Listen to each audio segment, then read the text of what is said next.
Di sudut pasar tua dekat terminal kota, seorang gadis muda duduk di balik tumpukan buku bekas. Namanya Nadine, berparas cantik dengan rambut hitam tergerai dan tatapan mata tajam namun penuh ketenangan. Tiap pagi ia membuka lapaknya sebelum matahari naik, merapikan buku-buku dengan hati-hati seolah benda berharga. Orang-orang pasar mengenalnya sebagai gadis baik dan sopan, yang selalu menolak berbicara kasar meski sering diledek pedagang nakal. Namun di balik senyumnya, ada rahasia besar yang tak seorang pun tahu. Ia bukan gadis biasa. Nadine menyimpan masa lalu kelam yang terus menghantui pikirannya. Setiap malam, ia bermimpi mendengar suara tembakan dan teriakan seorang lelaki yang ia panggil Papa. Lelaki itu adalah Don Valentino, pemimpin mafia besar yang menghilang secara misterius 10 tahun lalu. Sejak kecil, Nadine diajarkan untuk hidup tenang dan tidak menonjol. Ibunya membawanya kabur dari kota besar, menyuruhnya hidup seperti rakyat biasa, dan melupakan semua yang berhubungan dengan dunia gelap. Tapi kenangan masa lalu sulit dihapus.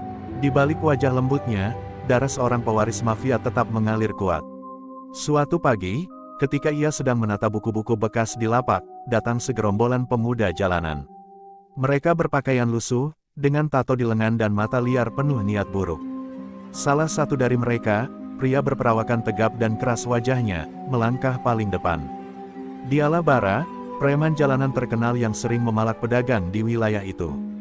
Bara melempar pandangan dingin ke arah Nadine. Cantik-cantik jualan buku di sini.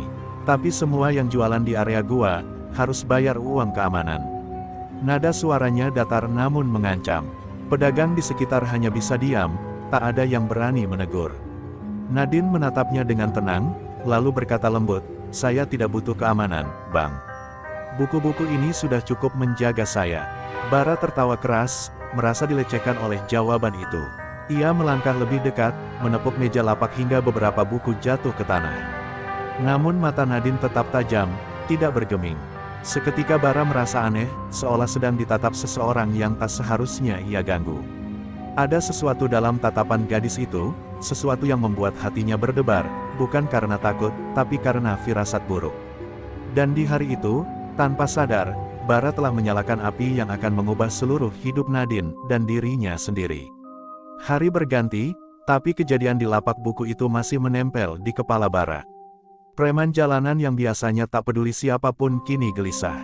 Ia sudah memalak puluhan pedagang di wilayahnya, namun baru kali ini seorang gadis berani menolak tanpa rasa takut.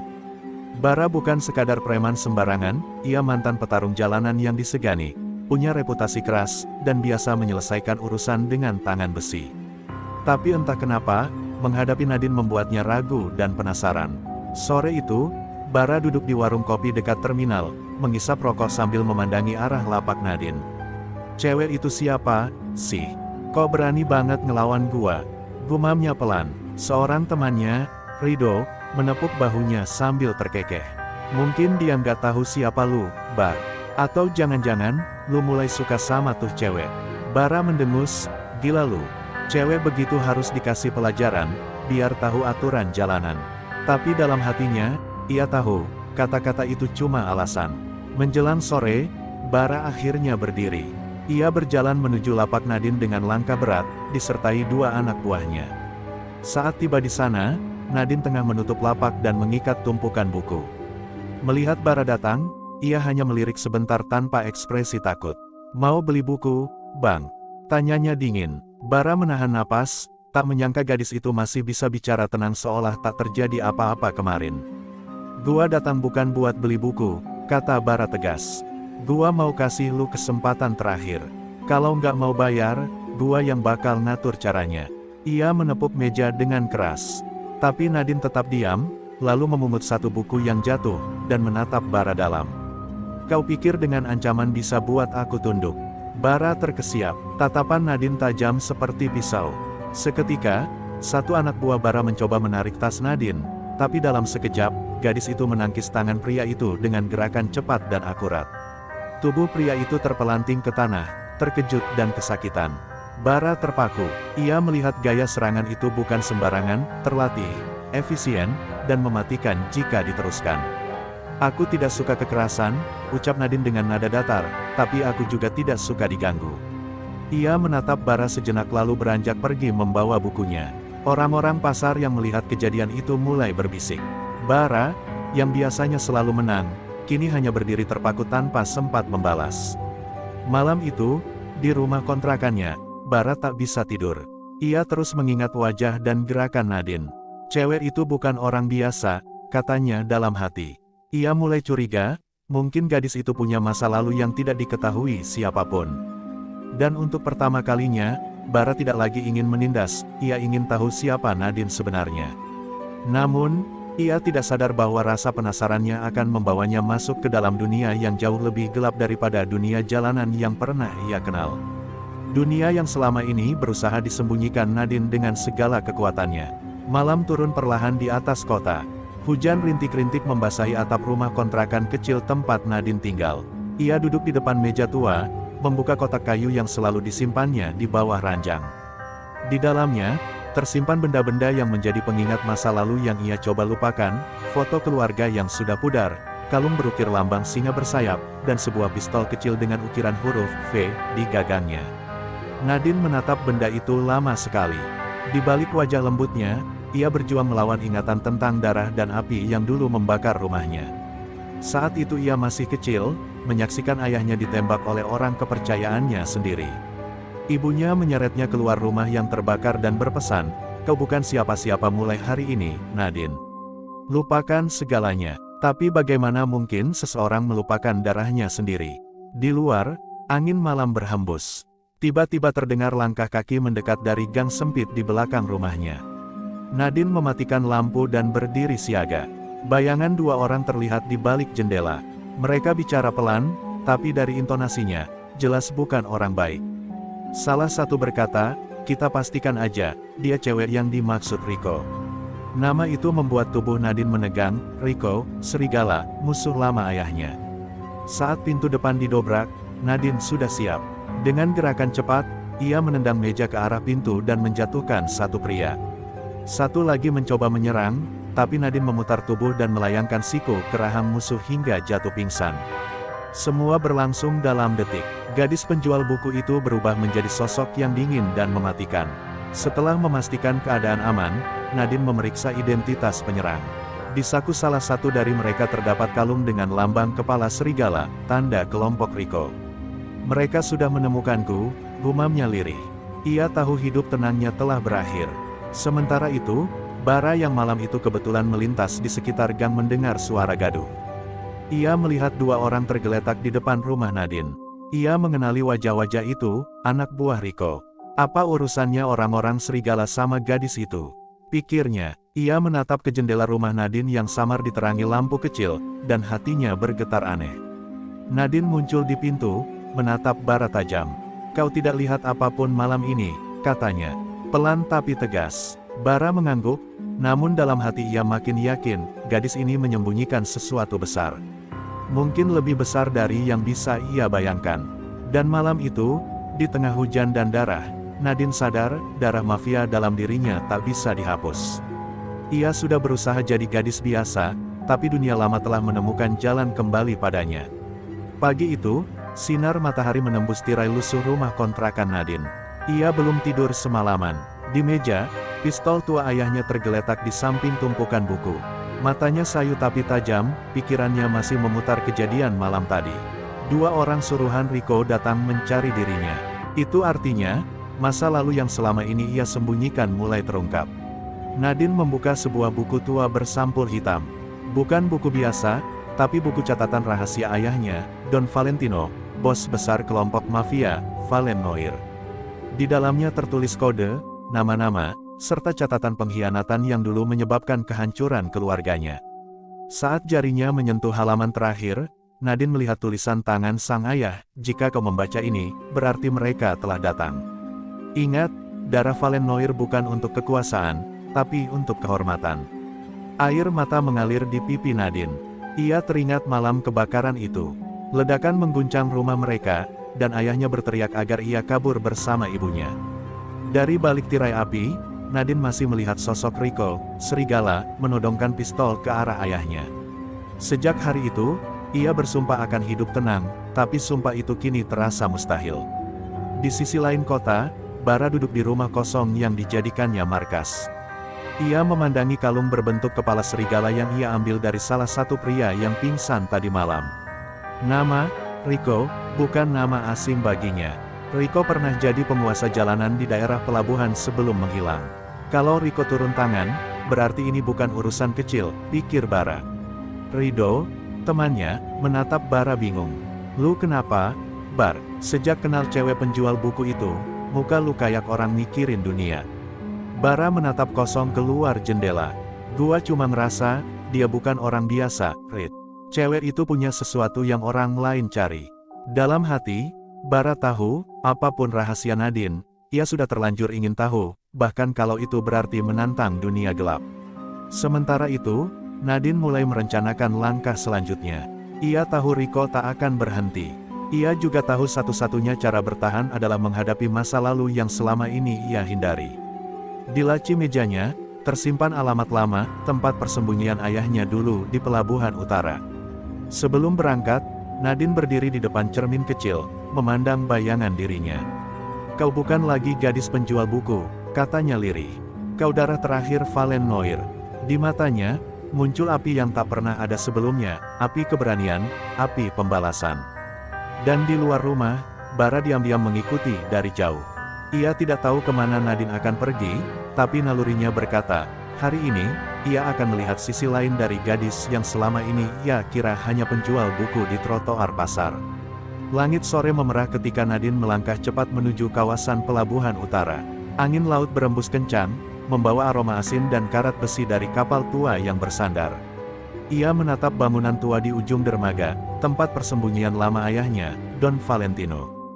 Dari luar tampak usang dan ditinggalkan, tapi bagi Nadine, setiap sudutnya menyimpan jejak masa kecil dan luka mendalam.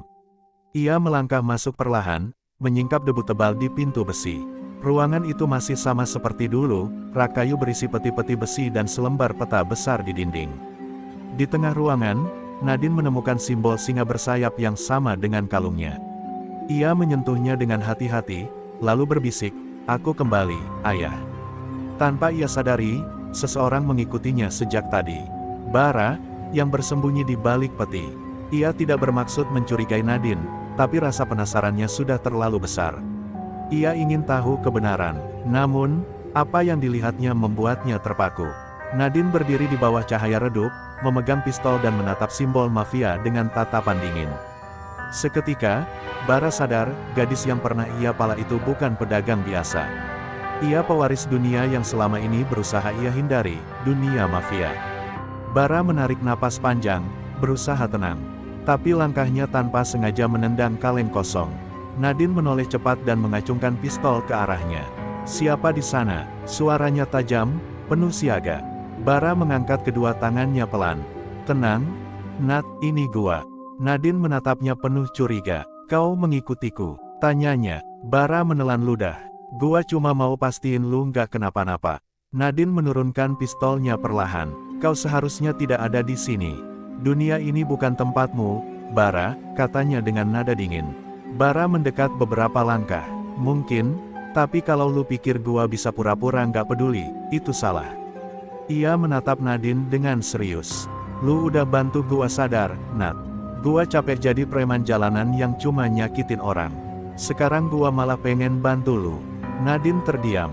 Di wajah keras Bara, ia melihat ketulusan yang tak disangka. Ia tahu pria itu bukan orang jahat sepenuhnya, hanya tersesat oleh kerasnya jalanan. "Kalau kau ikut campur, hidupmu bisa berakhir," ucap Nadine pelan. Bara tersenyum samar. "Mungkin gua udah lama berhenti mikirin hidup gua sendiri." Keheningan menyelimuti ruangan. Hanya suara ombak memecah di kejauhan. Nadine akhirnya berkata, "Baiklah. Kalau kau ingin tahu semuanya, kau akan tahu. Tapi bersiaplah, karena setelah ini, tak ada jalan kembali." Bara mengangguk mantap. Dalam hati, ia tahu keputusan itu bisa membawanya ke jurang berbahaya. Tapi ia juga tahu, hidupnya tak akan sama lagi sejak mengenal gadis bernama Nadine. Dan dari bayangan di luar gudang tua, sepasang mata lain mengamati mereka. Seorang pria bertubuh besar dengan tato kepala serigala di lehernya menyalakan rokok dan tersenyum sinis. "Akhirnya ketemu juga, anak Don Valentino," katanya pelan. "Rico bakal senang mendengar ini." Malam turun cepat di kawasan pelabuhan. Lampu-lampu redup berkelap-kelip di antara kabut tipis. Nadine dan Bara masih berada di dalam gudang tua, membahas masa lalu yang mulai terungkap. Bara kini tahu kebenaran, Nadine adalah putri Don Valentino, bos besar kelompok mafia, Valenoir, yang dulu ditumbangkan oleh pengkhianatan Rico, Serigala. Nadine menatap Bara dengan serius. Rico tidak akan berhenti sampai dia memastikan aku mati, ucapnya. Bara mengangguk pelan. Kalau begitu, kita harus duluan cari dia. Tapi sebelum sempat menyusun rencana, dari luar terdengar suara langkah berat dan suara kendaraan berhenti. Nadine langsung sadar, mereka telah ditemukan. Dalam hitungan detik, pintu gudang dihantam keras. 5 orang pria bersenjata masuk, mengenakan jaket hitam dengan lambang kepala serigala di punggung. Terdengar suara kasar, tangkap gadis itu hidup-hidup. Rico ingin dia bernapas sampai dia sendiri yang menghabisinya. Bara spontan menarik Nadine ke belakang tumpukan peti dan mengeluarkan besi panjang yang ia temukan. Pertempuran pecah. Bara melawan dengan gaya jalanannya, keras, cepat, dan penuh improvisasi. Sementara Nadine bergerak lincah, menendang senjata dari tangan lawan dan melumpuhkan mereka dengan presisi. Meski jumlah musuh lebih banyak, mereka berdua bertarung seperti satu tim yang sudah lama terbentuk. Bara sempat terkena pukulan di bahu, tapi ia balas dengan tendangan memutar yang menjatuhkan 2 orang sekaligus. Di tengah kekacauan itu, seorang pria besar dengan luka di pipi muncul, Jiro, tangan kanan Rico. "Kau masih berani, anak Don Valentino," teriaknya sambil menodong pistol. Nadine membalas dingin, "Lebih baik mati sebagai anak Don Valentino, daripada hidup jadi anjing Rico." Dengan cepat, ia melempar buku tebal ke arah lampu atas, membuat ruangan gelap gulita. Dalam kegelapan, hanya suara langkah dan desahan yang terdengar, lalu suara tembakan memecah udara. Saat lampu darurat menyala, Jiro sudah tergeletak dengan luka di bahunya, sementara orang-orangnya lari kocar-kacir. Bara berdiri di samping Nadine, napasnya berat. "Lu oke?" tanyanya. Nadine mengangguk. "Mereka tahu kita di sini. Rico pasti segera datang sendiri." Ia menatap Bara, lalu berkata tegas, "Mulai sekarang, kau tidak bisa mundur lagi." Bara tersenyum getir. "Gua nggak niat mundur, Nat. Gua udah terlalu jauh buat balik." Setelah pertempuran usai, Nadine membawa Bara ke tempat persembunyian baru, rumah tua peninggalan ibunya di pinggiran kota. Di sana, ia membersihkan luka Bara dengan tangan gemetar. Untuk pertama kalinya, Bara melihat sisi lembut Nadine yang berbeda dari gadis dingin di pelabuhan tadi. "Kenapa lu nggak pergi aja dari semua ini?" tanya Bara. Nadine menjawab lirih, "Karena ini bukan cuma tentang aku. Ini tentang nama yang sudah mereka kotori." Di kejauhan, Rico duduk di ruang gelap, menatap foto lama Don Valentino dan Nadine kecil. Ia tersenyum sinis. "Akhirnya, darah Valenoir muncul lagi," katanya pelan. "Kali ini, aku sendiri yang akan menghapusnya." Dan malam itu, rencana besar Rico pun dimulai, serangan balasan untuk menghancurkan sisa kejayaan Valenoir, sekali untuk selamanya. Fajar menyingsing dengan lembut, menembus jendela kayu rumah tua tempat Nadine dan Bara bersembunyi. Di meja, Bara masih terbaring dengan perban di bahunya. Luka dari pertempuran semalam mulai mengering, tapi rasa nyerinya belum hilang. Nadine duduk di kursi dekat jendela, memandang langit pagi yang tenang, kontras dengan pikirannya yang bergolak. Ia tahu, waktu mereka tidak banyak sebelum Rico menemukan tempat ini. Bara membuka mata perlahan dan melihat Nadine yang termenung. "Pagi, Nat, kelihatannya lu belum tidur," katanya pelan. Nadine hanya tersenyum tipis. "Aku tidak bisa tidur. Setiap kali memejamkan mata, aku dengar suara tembakan dan jeritan dari masa lalu." Bara menatapnya dalam diam, lalu berkata, "Lu nggak sendiri lagi sekarang." Kalimat itu sederhana, tapi cukup membuat dada Nadine terasa hangat, sesuatu yang jarang ia rasakan sejak kecil. Beberapa jam kemudian, Bara pergi ke pasar untuk mencari informasi. Di sana ia bertemu dengan seorang pria tua berjas abu-abu, memakai topi dan tongkat kayu. Pria itu memanggilnya, "Kau temannya Nadine, bukan?" Bara menoleh curiga. "Siapa lu?" tanyanya tajam. Pria itu tersenyum samar. "Namaku Renzo. Dulu aku orang kepercayaan Don Valentino." Bara sontak waspada, tapi Renzo mengangkat tangan tanda damai. "Aku tahu anak itu masih hidup. Aku hanya ingin menemuinya." Ketika Renzo dibawa ke rumah tua, Nadine membeku. "Paman Renzo," gumamnya lirih. Air mata menetes di pipinya, karena pria itu pernah menjadi tangan kanan ayahnya sebelum menghilang setelah pengkhianatan Rico. Renzo tersenyum lembut. Aku janji pada ayahmu, jika suatu hari aku menemukanmu, aku akan melindungimu. Renzo membawa kabar penting. Ia mengatakan bahwa Don Valentino masih hidup, bersembunyi di luar negeri setelah lolos dari pembunuhan yang direncanakan Rico. Dia menunggu saat yang tepat untuk kembali, kata Renzo. Tapi setelah Rico tahu keberadaanmu, dia pasti akan muncul lebih cepat. Nadine tertegun, harapan yang ia kira sudah padam kembali menyala. Bara melihat reaksi Nadine dan tahu betapa dalam luka yang disembunyikannya. Kalau Don Valentino masih hidup, berarti kita nggak cuma bertahan, kita bisa lawan balik, ujarnya. Renzo menatapnya tajam. Anak muda, kau bukan dari dunia ini. Sekali melangkah, tak akan ada jalan keluar. Bara menjawab mantap, gua udah tahu risikonya. Malamnya, mereka bertiga duduk mengelilingi meja kecil. Renzo membuka peta pelabuhan dan menandai beberapa titik. Ini gudang utama Rico. Kita harus hancurkan jaringan senjatanya sebelum dia menyerang lebih dulu. Nadine memandangi peta itu dengan mata menyala. Kita tidak akan bersembunyi lagi. Dan di luar rumah, angin malam berhembus membawa pertanda buruk. Di salah satu kapal besar yang berlabuh di pelabuhan, Rico, serigala, berdiri di geladak, menatap foto Nadine dan tersenyum dingin. Jika kau ingin bermain perang, anak Don Valentino, maka aku akan tunjukkan artinya neraka. Malam turun pelan di atas kota. Di rumah tua yang kini menjadi markas sementara mereka, Nadine, Bara, dan Renzo duduk di ruang tamu yang diterangi cahaya lilin. Di tengah keheningan itu, Renzo membuka ponselnya dan memperlihatkan sebuah pesan rahasia dengan kode lama yang hanya digunakan oleh jaringan Valen Noir. Pesan itu singkat tapi mengguncang hati Nadine, aku akan pulang, V. Nadine menatap layar itu dengan mata berkaca-kaca. Ayah, bisiknya lirih. Bara menatapnya diam, tak tahu harus berkata apa. Ia hanya bisa merasakan getaran kuat dari perubahan besar yang akan datang.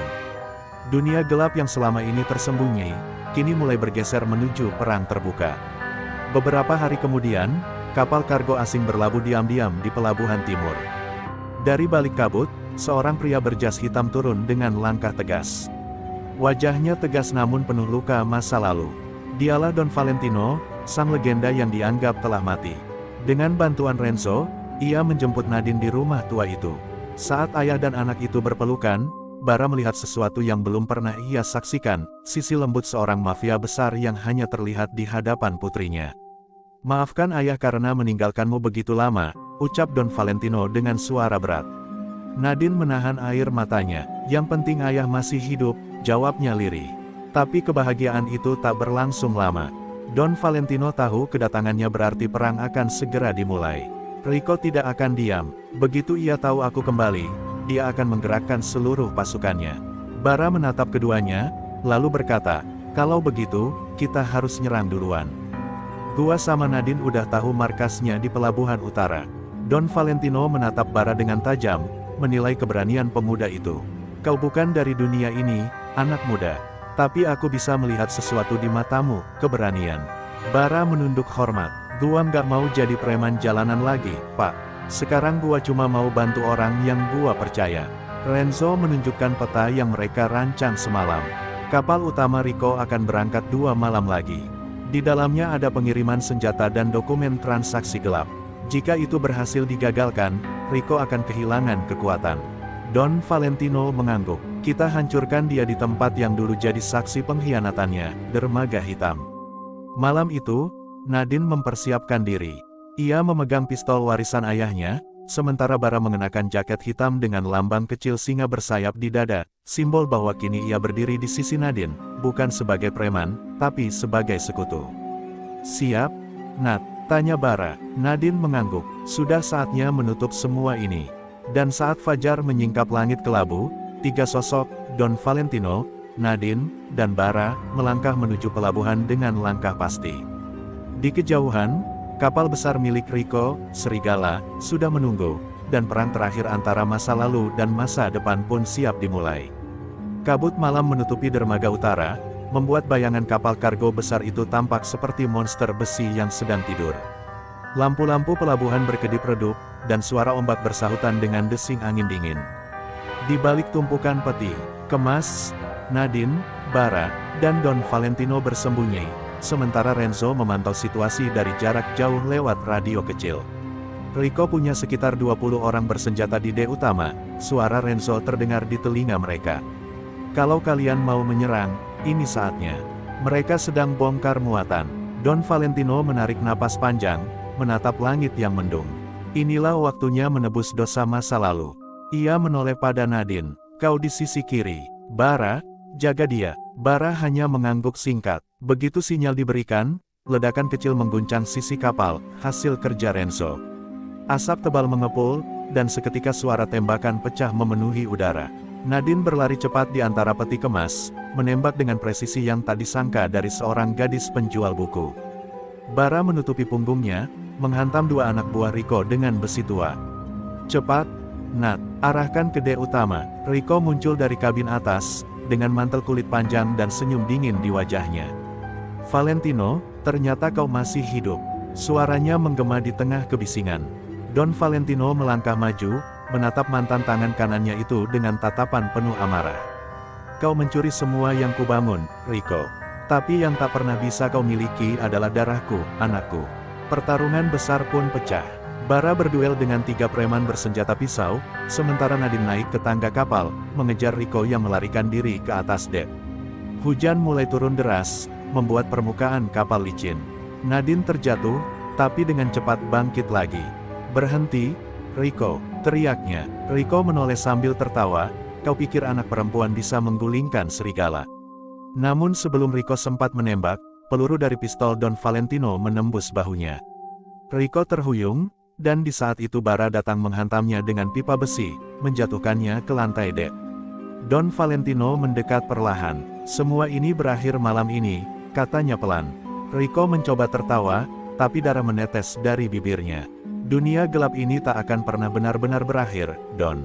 Ledakan besar tiba-tiba mengguncang kapal. Renzo telah menanam bahan peledak di ruang muatan untuk menghancurkan bukti transaksi gelap. Kita harus keluar sekarang, teriaknya lewat radio. Bara menarik Nadine yang hampir terjatuh, sementara Don Valentino menyeret Rico yang pingsan ke tepi dermaga. Mereka melompat ke air sebelum kapal itu meledak hebat, menyalakan langit malam dengan api besar. Nadine terengah di tepi pelabuhan, basah kuyup, memandang kobaran api yang membakar seluruh masa lalu keluarganya. Don Valentino duduk diam di sebelahnya, menatap bara api dengan mata kosong. Bara berdiri di belakang mereka, tubuhnya penuh luka tapi masih tegak. Selesai sudah, gumam Nadine pelan. Tapi jauh di dalam hatinya, ia tahu, ini bukan akhir, hanya awal dari babak baru kehidupannya. Pagi tiba dengan cahaya lembut yang menembus sisa kabut pelabuhan. Kapal Rico telah menjadi bangkai hitam yang masih berasap di tengah laut. Polisi dan media mulai berdatangan, tapi tak ada yang tahu siapa yang memulai pertempuran malam itu. Di antara kerumunan, Nadine, Bara, Don Valentino, dan Renzo telah menghilang, meninggalkan hanya jejak samar di antara bayangan dermaga yang hancur. Beberapa hari kemudian, di sebuah rumah sederhana di pinggiran kota, Nadine duduk di depan rak bukunya. Jemarinya menyentuh satu buku tua berjudul Cahaya di Tengah Bayangan, buku yang dulu ia jual di lapak kecilnya. Lucu ya, katanya lirih pada Bara yang sedang membalut lukanya. Dulu aku pikir hidupku cuma tentang buku dan pasar kecil, ternyata darahku sendiri menyimpan cerita yang lebih gelap dari novel manapun. Bara tersenyum samar, tapi lo tetap Nadine yang gua kenal. Cewek penjual buku yang berani. Bukan anak mafia. Nadine menatap Bara, lalu tersenyum kecil. Dan lo juga bukan preman. Jalanan lagi, Bara. Lo udah berubah. Bara mengangkat bahunya. Mungkin karena lo ngajarin gua arti perjuangan yang bener. Di ruang sebelah, Don Valentino berdiri memandangi foto lamanya bersama Nadine saat kecil. Ia tahu waktunya di dunia ini tak lama lagi. Aku sudah terlalu lama hidup di bayangan, ucapnya pada Renzo. Sekarang biarkan Nadine berjalan di jalannya sendiri. Dunia ini butuh cahaya, bukan darah lagi. Renzo mengangguk, menghormati keinginan terakhir sang Don. Malam berikutnya, Don Valentino menghilang tanpa jejak. Hanya sebuah surat yang tertinggal di meja Nadine. Anakku, jangan teruskan jejakku. Jadilah cahaya bagi orang lain. Dunia gelap ini tak bisa dilawan dengan senjata, tapi dengan hati yang kuat. Air mata Nadine jatuh di atas surat itu. Bara berdiri di sampingnya, menatap surat itu dengan hormat. Dia pergi dengan cara yang dia pilih sendiri, kata Bara pelan. Beberapa bulan berlalu, toko buku kecil Nadine kembali buka, tapi kini ada sesuatu yang berbeda. Di sudut rak, ada lemari besi kecil berisi dokumen peninggalan ayahnya, bukan untuk balas dendam, tapi sebagai pelajaran sejarah yang ia simpan rapat. Bara sering membantu di toko itu, sementara Renzo kadang datang untuk memastikan tak ada ancaman baru yang muncul. Suatu sore, anak kecil datang ke toko dan bertanya, "Kak, buku ini tentang apa?" Sambil menunjuk cahaya di tengah bayangan, Nadine tersenyum lembut, tentang seseorang yang memilih jadi baik, meski lahir di dunia yang jahat. Anak kecil itu mengangguk polos, lalu pergi dengan buku di tangannya. Bara menatap Nadine dengan bangga. "Lo udah jadi cahaya itu, Nat." Nadine menatap langit sore yang berwarna oranye keemasan. Angin membawa aroma laut yang jauh, seolah mengingatkannya pada malam api di dermaga. Ia menggenggam buku itu erat dan berbisik, "Ayah, aku janji, bayanganmu akan berakhir di sini." Di wajahnya terlukis senyum damai, tanda bahwa meski berasal dari darah mafia, hatinya telah memilih menjadi pelita di tengah gelapnya dunia.